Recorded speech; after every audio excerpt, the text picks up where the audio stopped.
Semua orang bisa menjadi guru, setiap tempat bisa menjadi sekolah.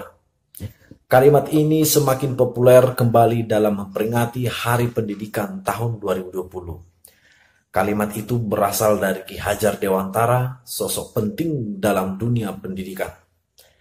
Tahun ini berbeda dengan tahun-tahun sebelumnya.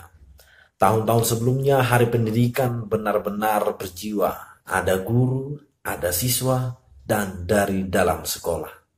Saat ini Hari Pendidikan dirayakan dari televisi. Budaya milenial begitu kental, ada artis penghibur.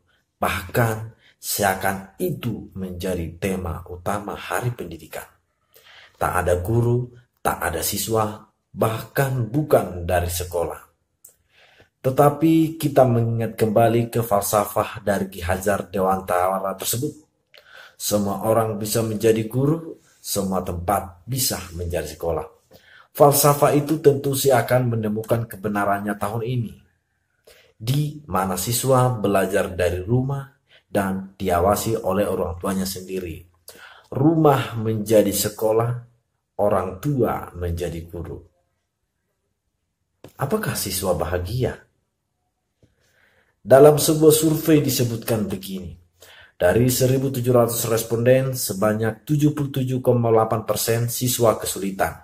Bahkan konon katanya membosankan. Ini tentu menjadi pertanyaan. Sebagaimana kita ketahui, rumah adalah benteng terakhir dan perlindungan diri secara fisik. Rumah adalah tempat yang paling menggembirakan dan paling nyaman. Hanya di rumah kita berbaju santai. Hanya di rumah kita bisa tidur-tiduran. Hanya dengan orang rumah kita bisa marah dan ramah sekaligus tanpa permusuhan. Artinya, semestinya rumah adalah tempat yang paling nyaman untuk belajar.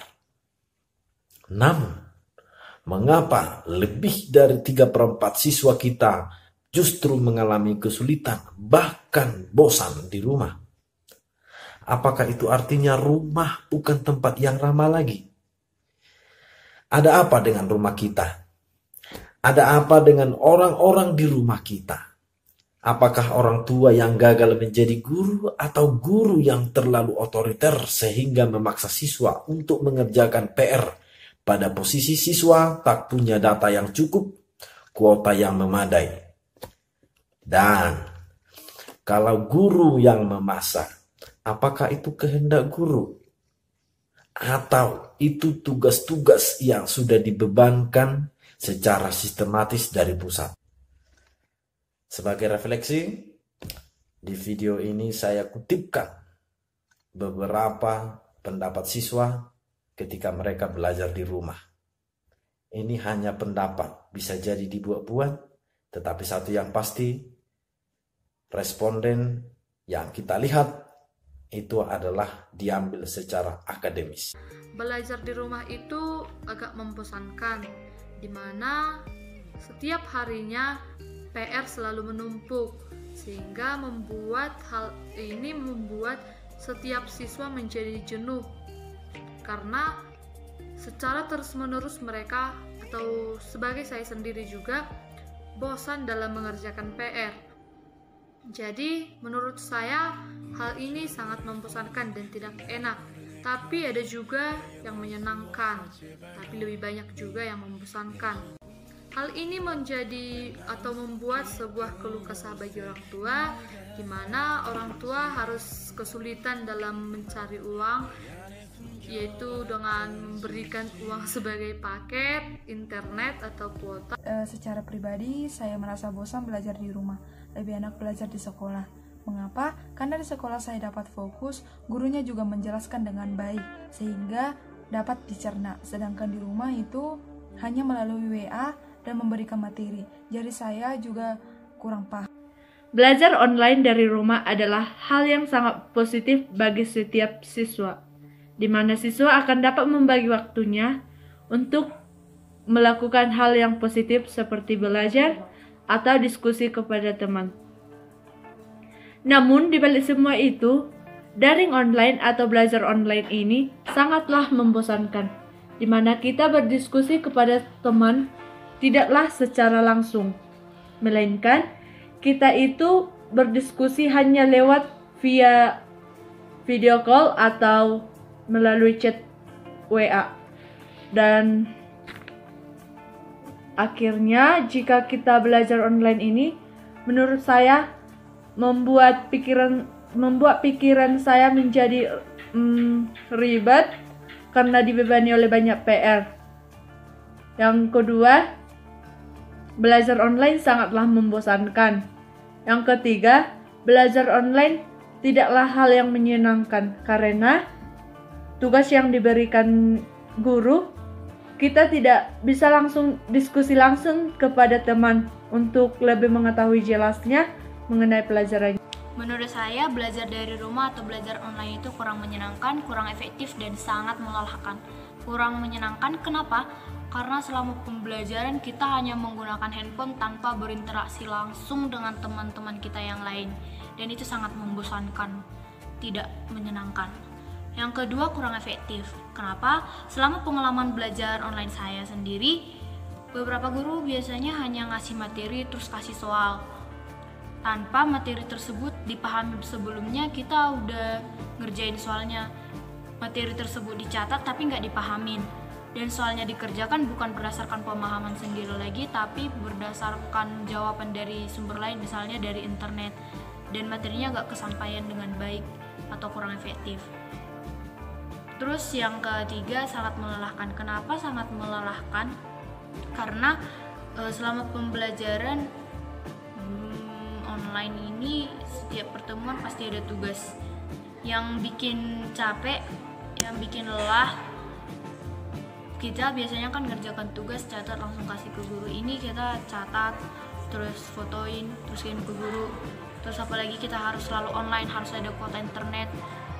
Bagaimana kalau punya kendala sama kuota internet? Pasti susah kan, melelahkan. Ya walau begitu ada juga sih menyenangkannya. Kalau biasanya kita belajar di sekolah kan harus diam. Kalau waktunya belajar ya kita diam, tertib. Ini kan belajar dari rumah, kita bisa bebas gerak sana gerak sini sambil belajar. Bosan. Mengapa membosankan? Karena belajar secara daring atau secara online ini sangat berbeda jauh dengan di sekolah. Kita tidak bisa bertatap muka dengan guru, sehingga materi pelajaran yang disampaikan itu kurang dimengerti oleh siswa. Jikalau kita di sekolah, guru bisa mengajar di papan tulis. Bahkan ada teman-teman juga yang memberikan motivasi dan semangat serta mampu membantu kita sebagai tutor sebaya. Jikalau secara online itu tidak bisa kita rasakan. Apalagi tugas-tugas yang diberikan guru bervariasi. Kadang menumpuk di satu hari, kadang di satu hari tidak ada tugas sama sekali.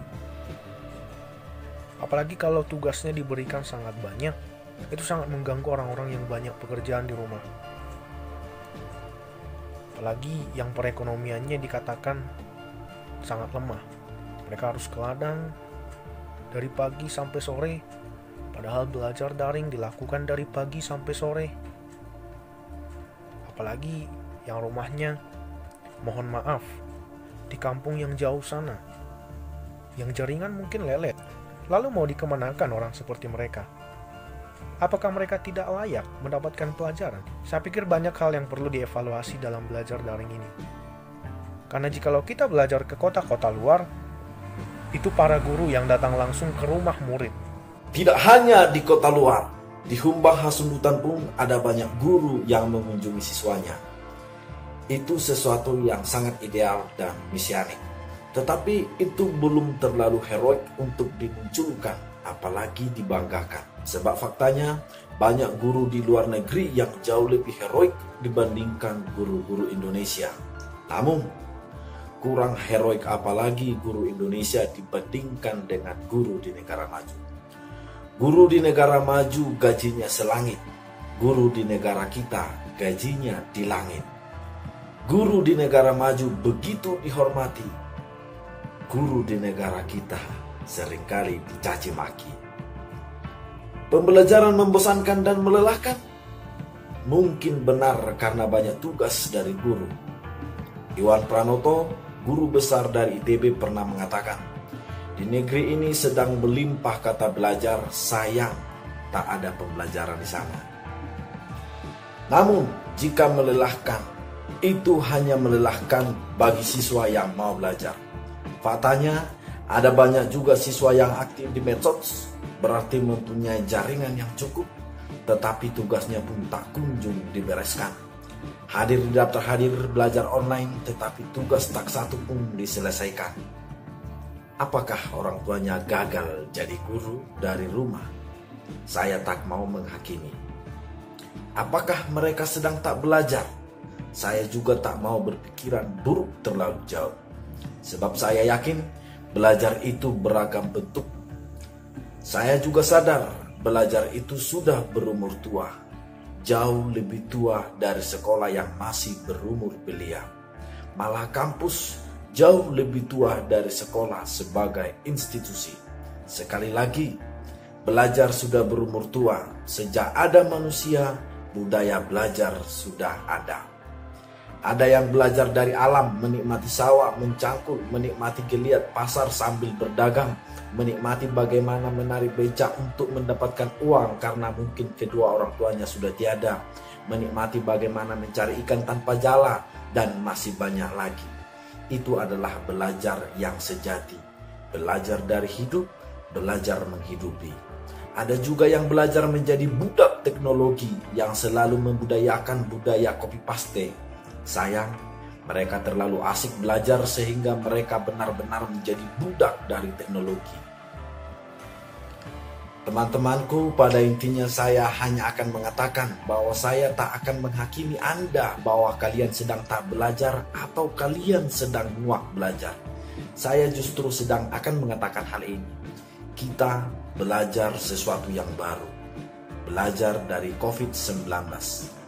Kunci kelulusan kita dari pelajaran ini bukan terletak pada seberapa lama kita bisa di rumah, lalu belajar dari rumah, tetapi seberapa cepat kita keluar dari rumah untuk kembali belajar secara normal.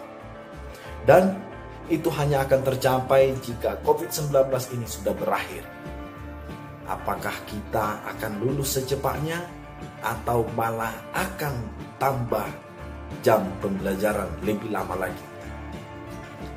Di akhir kata, saya kutipkan dan modifikasi pernyataan Presiden Uganda ini kepada kita. Tuhan memiliki banyak pekerjaan. Karena itu, dia tidak bisa berada terus di Uganda mengurusi orang-orang idiot. Semoga kita bisa belajar dari Uganda untuk bisa lulus dari materi yang baru ini. Belajar dari COVID-19.